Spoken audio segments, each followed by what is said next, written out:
আগামী ইলেকশনের এসআর কতটা প্রভাব ফেলতে পারে আপনার মনে হয়? কারণ এত যেরকম সব রকম সরগোল হচ্ছে, ওরা পাগলের মতো চেষ্টা করেছিল যে মানে বিরাটভাবে প্রভাব ফেলার, কিন্তু কিচ্ছু করতে পারবে না।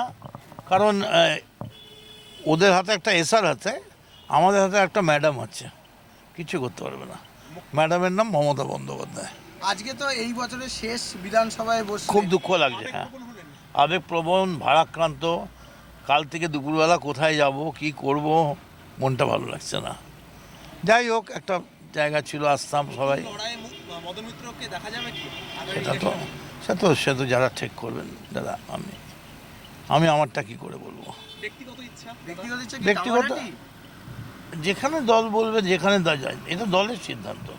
তবে ব্যক্তিগত ইচ্ছে মানুষের সঙ্গে থাকার, সেটা বিধানসভাতেই থাকতে হবে, নাকি ক্লাব করে থাকতে হবে, নাকি বই লিখে থাকতে হবে, সেটা তো পরের প্রশ্ন।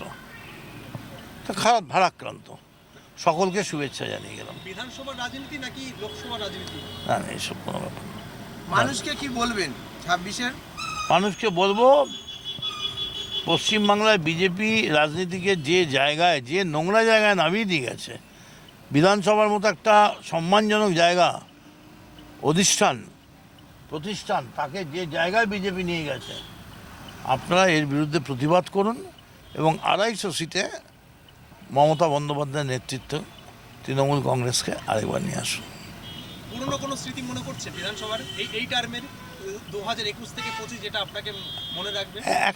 একটাই, এই বিধানসভা আমরা বাড়িতে বলতাম বাড়ির লোককে নিয়ে যাব দেখাতে কি হয় বিধানসভায়, দেখবি কত বড় বড় সব বক্তৃতা করে, বড় বড় নাম, বড় বড়।